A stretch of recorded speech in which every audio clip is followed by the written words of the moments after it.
안녕하십니까, 알림이 황희두입니다. 방금 전 국민의힘의 선대위 균형발전특보가 호남인들을 또 비하하는 발언이 터졌습니다. 5.18 민주화운동 관련자 및 광주 시민들을 향해서 저렇게 입에 담지 못할 말들을 한 건데요. 광주는 징언것이요. 다들 아집과 고집에 빠져있고 그러다 권력과 돈에는 환장을 하는 비열한 곳이다. 이런 식으로 망언을 쏟아내기도 했습니다. 이에 대해 오마이뉴스와 통화에선 사인의 입장에서 그런 행동을 한 거지 정치적으로 뭘 한 건 아니다. 이런 해명을 하는데 노재승 때도 그렇고 자기 유리할 땐 정치인이고 불리할 땐 사인입니까? 지금 장난칩니까? 그래놓고 광주 전남 발전이 뭐가 어째요? 이걸 보면서 저는 도대체 국민의힘은 호남인 비하를 언제까지 해야 직성이 풀릴까 싶었습니다. 이런 마당에 이준석 대표는 호남 30% 타령하고 있죠? 호남인들이 우습습니까? 저렇게 오만한 국민의힘을 보면 치가 떨리고요. 선거일에 투표로 심판하는 수밖에 없다는 생각이 듭니다. 해당 소식을 접한 시민들도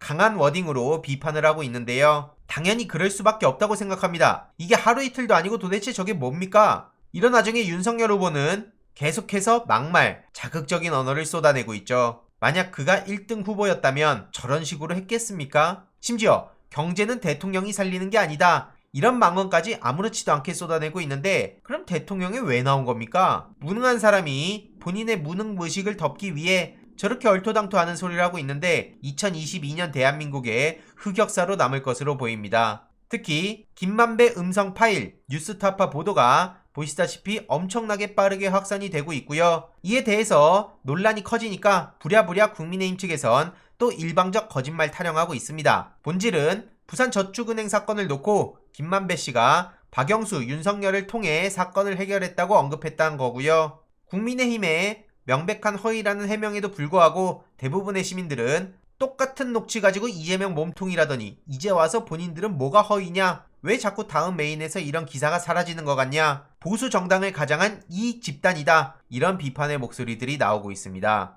게다가 뉴스타파 원 영상은 24시간도 안 돼서 벌써 조회수 200만을 돌파한 상황인데요. 그만큼 대선을 코앞에 두고 있는 상황이기에 정말 많은 국민들이 관심을 가지고 이재명 후보의 오해를 하나둘씩 풀어가고 있습니다. 떳떳한 민주당에서는 윤석열이 대장동 몽통이다, 특검해야 된다 라고 강하게 나서고 있고요. 이 대장동 사건을 간략하게만 요약하는 짤까지 나오고 있는데 공익 환수를 하려던 이재명 후보를 향해선 저렇게 욕을 하고 있는 모습, 윤석열 후보를 향해선 저렇게 도움을 받았다는 식의 얘기가 나오고 이 자체가 어떻게 보이십니까? 윤석열의 거짓말도 저렇게 드러나고 있는데요. 2011년 수사 당시 두 건의 일반 대출을 기소한 바가 있는데 각각 169억, 30억 정도의 사건이었다고 합니다. 반면 대장동은 1155억 원에 이르는데도 수사조차 하지 않았고 이로 인해 정말 많은 시민들이 피해를 받기도 했죠. 그래서 지난 영상에서 말씀드렸듯이 윤석열 후보와 그 패거리들은 반드시 책임을 져야 할 사안이고요.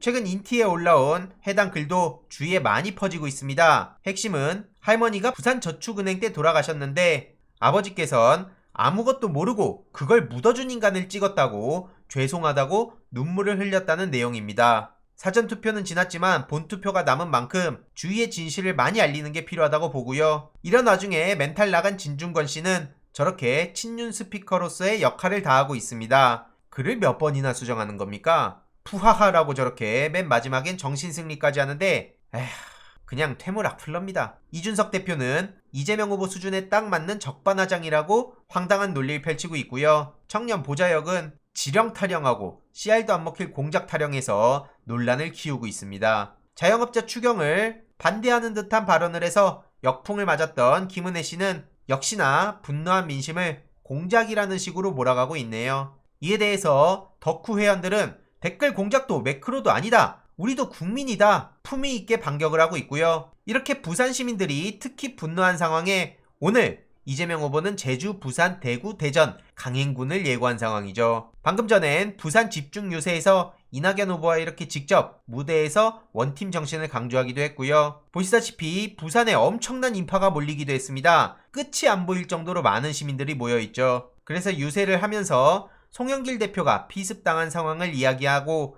폭력은 민주주의를 훼손하는 행위다. 이렇게 목소리를 높이기도 했는데요. 오늘 송영길 대표가 신촌에서 선거운동하던 중에 괴한에게 피습을 당했다는 소식이 전해졌죠. 이런 망치 같은 걸로 맞은 거라 너무나 충격적이란 얘기밖에 안 나오는데요. 송영길 대표는 오늘 일정을 취소하고 진료받고 안정을 취할 예정이라고 합니다. 가해자는 서대문서에서 수사 중이라 하는데 엄벌에 처해야 된다고 생각합니다. 2022년에 도대체 이게 무슨 상황입니까? 오늘 송영길 대표는 박지원 위원장과 함께 유세를 할 예정이었다고 하는데 이런 일이 벌어진 거고 빠르게 쾌유하시길 바랍니다. 최근 박지원 부위원장의 합류와 방송 연설을 통해 등 돌리고 있던 2030 여성들이 이재명 후보에게 관심을 가지고 있다는 사실 계속 전해드린 바 있지 않습니까? 어제 이재명 후보는 더 경청하겠다며 특히 본인을 위해 마스크를 벗고 찬조 연설을 해준 박지원 위원장에게도 감사의 인사를 남기며 앞으로 해결해야 할 구조적 문제들도 많고 고통도 많고 갈등을 조정하고 통합하겠다고 약속을 하기도 했고요. 여성 전용 예산이 아님에도 성인지 감수성 예산을 줄여서 핵 위험을 막자는 얼토당토하는 발언을 하는 윤석열 후보를 비판하기도 했습니다. 그래서 끊임없이 경청하고 함께 고민하고 함께 해법을 찾겠다고 목소리를 높인 건데 여기에 박지원 위원장이 직접 댓글을 남기며 모두가 안전하게 살아갈 수 있는 사회를 이재명 후보와 함께 만들어가고 싶다. 그리고 여기에 이재명 후보도 꼭 승리해서 차별과 혐오의 시대를 끝내겠다. 같이 힘내자. 이렇게 답을 하기도 했습니다. 그래서 최근 이대녀들이 팔 자르는 심정으로 이재명 후보에게 투표를 한다는 얘기까지 나오고 있고요. 심상정 후보를 지지하던 사람들 중에 일부가 이재명 후보로 이동을 하고 있다는 겁니다. 이거 매우 중요한 움직임이고 실제로 윤석열 후보에게 투표하려고 했던 20대 여성도 최근 마음을 바꿨다는 얘기까지 나오고 있죠. 그간 날조에서 가서 미안하다며 절박 제명이란 얘기까지 나오고 있고 특히 이준석 대표의 젠더 갈라치기가 윤석열보다 더 싫다 이런 반응까지 나오고 있기에 주위 2030 여성들에게 남은 기간 연락하는 것도 매우 중요하다고 생각하고요.